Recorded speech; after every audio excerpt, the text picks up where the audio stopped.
राज्यभरातील 1800 म्हाडा कर्मचाऱ्यांना विम्याचा लाभ मिळणार आहे। म्हाडा प्राधिकरणाने सर्व कर्मचाऱ्यांचे वेतन युनियन बँकेतून देण्याचा निर्णय घेतलाय। दरम्यान म्हाडाच्या कर्मचाऱ्यांचा अपघाती मृत्यू झाल्यास कुटुंबियांना 1 कोटी मिळणार आहे, तर नैसर्गिक मृत्यू झाल्यास 10 लाख बँकेकडून मिळणार आहे।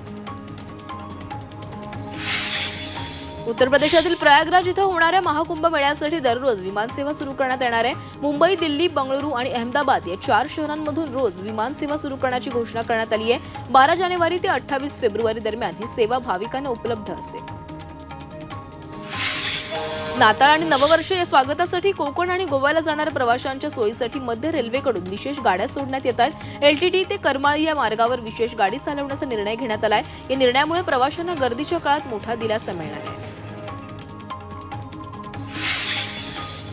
मध्य आणि हार्बर रेल्वे मार्गावर आज मेगा ब्लॉक घेण्यात येणार आहे। मध्य रेल्वेच्या ठाणे कल्याण स्थानकादरम्यान मेगा ब्लॉक असेल, तर ट्रान्स हार्बरच्या ठाणे वाशी नेरूळ स्थानकादरम्यान मेगा ब्लॉक घेण्यात येणार आहे। सकाळी 11 वाजून ते दुपारी 4 वाजेपर्यंत हा मेगा ब्लॉक असेल। देशभरातील वनक्षेत्रात वाढ झाल्याचं समाधानकारक चित्र समोर आलंय। विशेष म्हणजे वनक्षेत्रांमध्ये वाढ होणाऱ्या राज्यांमध्ये महाराष्ट्राचा 3रा क्रमांक लागलाय।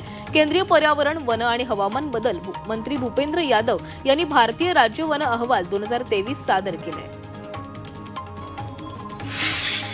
एक राज्य एक गणवेश योजनेत बदल करण्यात आलेला आहे। आता विद्यार्थ्यांना गणवेश पुरवण्याची जबाबदारी ही पूर्वीप्रमाणे शाळा व्यवस्थापन समितीकडे देण्यात आली आहे। माजी शिक्षण मंत्री दीपक केसरकर यांची ही महत्त्वाकांक्षी योजना फसल्यानं आता यामध्ये बदल करण्यात आला आहे। एक राज्य एक गणवेश योजनेची जबाबदारी शाळांना देण्याबाबत सरकारने घेतलेला निर्णय मागे घेण्यात यावा, यासाठी आपण मुख्यमंत्र्यांशी बोलू, असं माजी शिक्षण मंत्री दीपक केसरकरांनी म्हटलंय। एक राज्य एक गणवेश योजना सरकारतर्फे राबवण्याचं पहिलं वर्ष होतं, त्यामुळे काही त्रुटी राहिल्या, मात्र आता अशा चुका होणार नाहीत, असा दावा केसरकरांनी केलाय। एक राज्य एक गणवेशवरून आदित्य ठाकरेंनी सरकारवर टीका केली। आधीच्या शालेय मंत्र्यांची चौकशी होणार का, असा सवाल आदित्य ठाकरेंनी केलाय। लहान मुलांच्या गणवेशातही पैसे खाल्ल्याचा आरोप आदित्य ठाकरे यांनी दीपक केसरकरांवर केलाय। पीक विमा घोटाळ्याचा एसआयटी चौकशी करण्याची मागणी शिवसेना उद्धव बाळासाहेब ठाकरे पक्षाचे आमदार सुनील प्रभू यांनी विधानसभेत केली आहे। भाजप आमदार सुरेश धस यांनी पीक विमा घोटाळ्याच्या अनुषंगाने गंभीर आरोप केलेत। त्याप्रकरणी चौकशी करण्याची मागणी सुनील प्रभू यांनी केली आहे। महाराष्ट्राला प्रगत आणि समृद्ध करण्यासाठी महायुती सरकार अहोरात्र काम करेल, अशी ग्वाही उपमुख्यमंत्री एकनाथ शिंदेंनी दिली आहे। तसंच विदर्भ, मराठवाड्यासह नक्षलग्रस्त भागात आता विकासाचे वारे वाहणार असल्याचंही शिंदे म्हणाले। महायुती म्हणून आम्ही तिन्ही प्रमुख नेते मिळून काम करू, असा विश्वास उपमुख्यमंत्री एकनाथ शिंदेंनी व्यक्त केलाय। तसंच आता गावागावात शिवसेनेच्या शाखा सुरू करत प्रत्येक घरात शिवसैनिक तयार करा, असं आवाहनही शिंदेंनी केलंय। मुख्यमंत्री देवेंद्र फडणवीसांनी महाविकास आघाडीला टोला लगावलाय। 2019 मध्ये नियमबाह्य पद्धतीने मवियाचं सरकार सत्तेत आलं, त्यानंतर सरसावून आपण सारे बॅट्समन मैदानामध्ये उतरलो। आम्ही अशी काही बॅटिंग केली की विश्वचषक जिंकला, अशा शब्दात देवेंद्र फडणवीस यांनी सत्तांतरावर भाष्य करत विरोधकांना डिवचलेलं आहे। 2014च्या विधानसभा निवडणुकीवेळी भाजपनं जाहीरनाम्यात सरसकट कर्जमाफीचं आश्वासन दिलं होतं। त्यावेळी मुख्यमंत्री असलेले आणि आता पुन्हा मुख्यमंत्रीपदावर विराजमान झालेले आपले देवाभाऊ सरसकट कर्जमाफी देणार, असं समज जनतेत असल्याचं सांगत जयंत पाटलांनी मुख्यमंत्र्यांना डिवचलंय। महाविकास आघाडीच्या काळात पोलीस यंत्रणेचा बेसुमार वापर केला होता, यामुळे देवेंद्र फडणवीस यांच्यावर देखील खोट्या केसमध्ये अडकवण्याचा प्रयत्न झाला होता, असं एकनाथ शिंदेंनी सांगितलंय। मराठवाडा वॉटर ग्रीड योजना मागच्या सरकारनं बंद केली होती, मात्र आम्ही योजना लगेच सुरू केली, अशी प्रतिक्रिया एकनाथ शिंदे यांनी दिली आहे। मराठवाड्याच्या विकासासाठी ही योजना गेम चेंजर ठरणार होती, मात्र मागच्या सरकारनं ती बंद केली, असंही ते म्हणाले।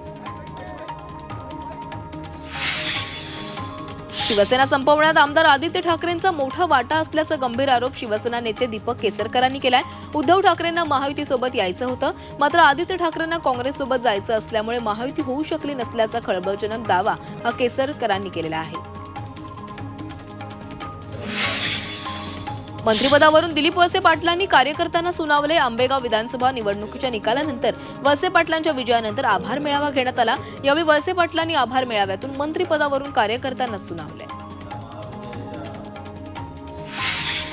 आपल्याला मंत्रिपदाचा शब्द मिळालेला होता, मात्र मंत्रिपद मिळालं नाही अशी खंत आमदार राजेश क्षीरसागरांनी व्यक्त केली आहे. तसंच 2 वर्षांनंतर आपल्याला मंत्रिपद मिळेल असा विश्वासही त्यांनी व्यक्त केला आहे.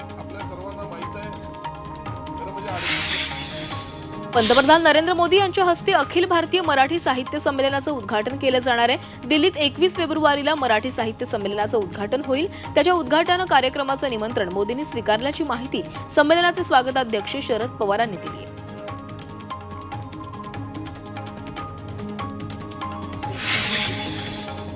सहा दिवसांच्या अधिवेशनानं विदर्भातल्या जनतेला काय मिळालं असं सवाल विचारला जातोय. विदर्भातले प्रश्न मार्गी लावावेत यासाठी नागपूर करारानुसार हिवाळी अधिवेशन घेतलं जातं.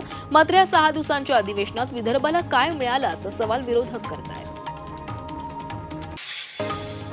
लोकसभेचे विरोधी पक्षनेते राहुल गांधी परभणीला भेट देणार आहेत. सोमवारी 23 डिसेंबरला राहुल गांधी परभणीत येणार आहेत. राहुल गांधी सोमनाथ सूर्यवंशी यांच्या कुटुंबियांची भेट घेतील. विजय वडेट्टीवार देखील परभणी इथे राहुल गांधी यांच्या बरोबर उपस्थित असतील. शरद पवारांनी परभणीत सोमनाथ सूर्यवंशींच्या कुटुंबियांची भेट घेतली. आम्हाला मदत नको, न्याय हवाय अशी मागणी यावेळी सूर्यवंशींच्या आई शरद पवारांकडे त्यांनी केलेली आहे. तसंच आरोपींना फाशीची शिक्षा करावी अशी मागणीही त्यांनी केली आहे. बीडमध्ये जी घटना घडली अशा घटनांना आवर घालण्याची गरज असल्याची प्रतिक्रिया शरद पवारांनी दिली आहे. तसंच परभणी बीडमधील परिस्थिती सरकारच्या कानावर घालू असा विश्वासही त्यांनी व्यक्त केला आहे. शरद पवारांनंतर उपमुख्यमंत्री अजित पवार यांनीही बीडमधील मस्साजो गावाला भेट दिली आहे. तिथे त्यांनी दिवंगत सरपंच संतोष देशमुख याच्या कुटुंबियांची भेट घेऊन त्यांचं सांत्वन केलंय. संतोष देशमुख हत्येच्या तपासात कुणाचाही राजकीय हस्तक्षेप केला जाणार नाही. तसंच दोषींना फाशी व्हावी यासाठी प्रयत्न केला जाईल असंही अजित पवार म्हणाले. मुंबई गोवा महामार्गावर धावत्या खासगी बसला भीषण आग लागली. आगीत बससह प्रवाशांचं साहित्य जळून खाक झालंय. ही बस मुंबईतील जोगेश्वरीहून मालवणकडे जात होती. बसमध्ये 34 प्रवासी होते. तातडीने प्रवाशांना खाली उतरवण्यात आलं असून मोठा अनर्थ टळला. पालघरच्या वाडा औद्योगिक कार्यक्षेत्रातील केमिकल कंपनीला भीषण आग लागली. आगीचं कारण अद्याप अस्पष्ट आहे. कारखान्याच्या आजूबाजूला घरं असल्यानं नागरिकांमध्ये भीतीचं वातावरण पसरलंय.